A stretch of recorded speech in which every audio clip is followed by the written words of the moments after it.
Ay eto, yung dito naman, yung isa yung ka-partner naman ni Boss Jinggoy na napapabalita dahil sinabi ni Bryce Hernandez na ano daw ho, na ano tawag dito? Kasangkot din daw ho. Senator Villanueva ipinaliwanag ang viral photo nila ni Alcantara. Eto magkasama. No? Magkasama naman. Tingnan ko nga. Kuha sa official, ito gusto kong basahin ito para naman syempre ho, mga kababayan, makarating sa inyo yung sagot, no? Yung sagot ni Joel Villanueva. Hindi yung tipong ano lang tayo dito, puro side nung mga nagsasabi na siya ay kasangkot. Sabi ho dito mga kababayan, balita ng News 5, kuha sa official event. Yan daw ang sagot. No? Ito ang paliwanag ni Senator Joel Villanueva matapos kumalat sa social media ang larawan nila ni dating District Engineer Henry Alcantara. Oh, kuha daw naman pala sa official event no? Ang isinasangkot na umano'y anomalya sa flood control project. Kuha umano ito sa isang official event noong November 24 sa Bulacan. November 24, 2021 sa Bulacan. Sa probinsyang ito ipinanganak ang senador. Ito daw sagot. Ininspeksyon, binisita at pinasinayaan po natin ang 3 pumping station. Ngayon, simula nung simula nung inilagay niyo yung topic kay Boss Jinggoy, iba na yung iniisip ko dito sa pumping station na ito. 3 pumping stations along Bukawi River at ang matatapos ng iconic bridge ng Bukawi. Matatanda ang itinanggi ni Villanueva. Oo nga. Tinanggi ni Villanueva na may kaugnayan, kakilala or whatever. Sabi nga, di ba, hindi pa nagpapangalan. Biglang nagsalita na si Villanueva. Tapos siya magtatanong siya, sabi, bakit ba ako nyo sinisingular dito? Ako lang yung tinuturo ninyo. Nagpakuha naman sa kanya ang presidente, nagpakuha yung ibang mga senador, nagpakuha yung mga ibang congressman kay Alcantara. Hindi kasi si Villanueva lang kasi yung biglang nagsalita. Wala po kaming mga kilala, wala po kaming mga kaugnayan dyan sa mga kontraktor na yan. Di ba? Kaya naman, siya yung nadidiin, wala palang kakilala, wala palang kaugnayan, wala palang ganito Nilabas ho yung mga picture nila, mga bossing.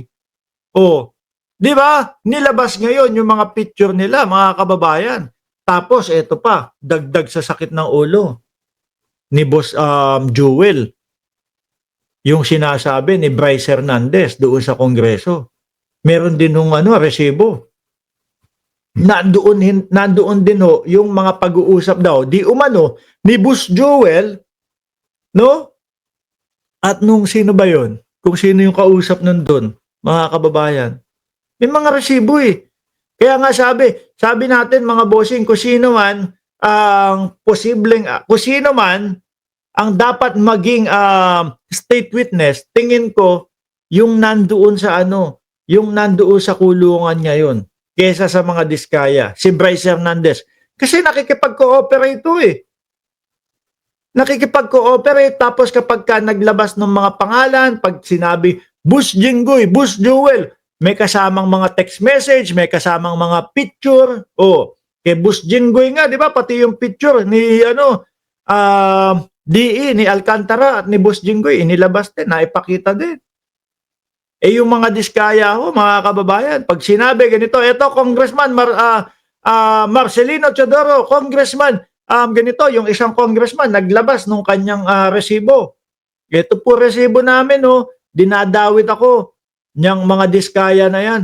Pero, wala naman pala. Di ba? Sabi ni Marcos Channel, may YouTube ka? Fake news peddler!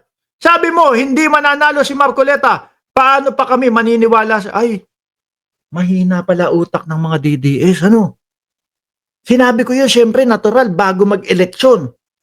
Pwedeng mali, pwedeng hindi, pwedeng tama. Di ba? Tas fake news na daw. Paano naging fake news yun? Kayo nga eh, sinasabi nyo, di ba? Matatanggal na si BBM, malapit na matanggal. Putik na yan, buwan-buwan, malapit nang matanggal. Di fake news din kayo. Dahil hindi pa natatanggal. O yeah, sinabi ko yan, hindi mananalo si Marcoleta bago mag-eleksyon. Ba naman yan? Kayo pag mga DDS talaga, pinapahalata nyo talaga, no?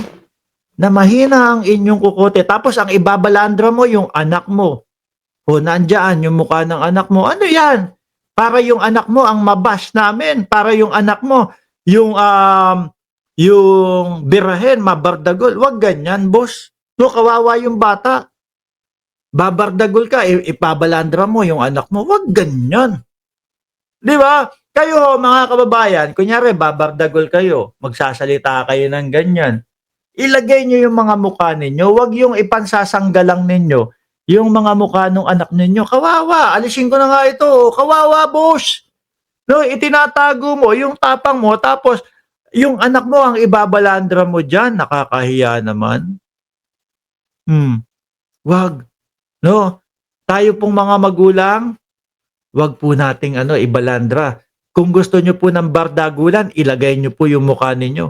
Wag po yung mga anak ninyo.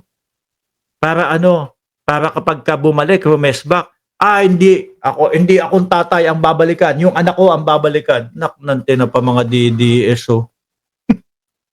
Kaya talaga? Balik tayo dito. Boss Jewel. Yun lang naman talaga ang issue sa iyo eh. Nagsalita ka agad. 'Di ba? Nagsalita pa agad, mga bossing. Wala kaming kakilala, walang kaugnayan o kahit sa mga contractor na yan. Boom! Ayun. Salpok.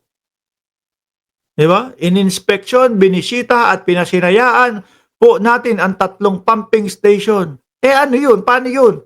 Boss Joel, yung sinasabi mo, wala kayong mga kaugnayan, hindi nyo mga kakilala, etc. Itong sila district engineer. Kaya alam mo, nag-aalsa yung mga DDS, nag-aalsa yung mga ninyo, supporter ninyo. No? Kasi natanggal si Chis, natanggal si Marcoleta. Ngayon mga kababayan, nag-aalsa yung mga supporter nila. Kesyo daw, para sa bayan. Anak ng tinapay, yung nakita ko, yung nagpapasimula nung para sa bayan. Puro kaadikan yung mga kanta, nagchochongke, yung mga biglang para sa bayan. 5 months ago lang. 5 months ago lang yung mga kantang ipinapakita ninyo is mga pang-adik.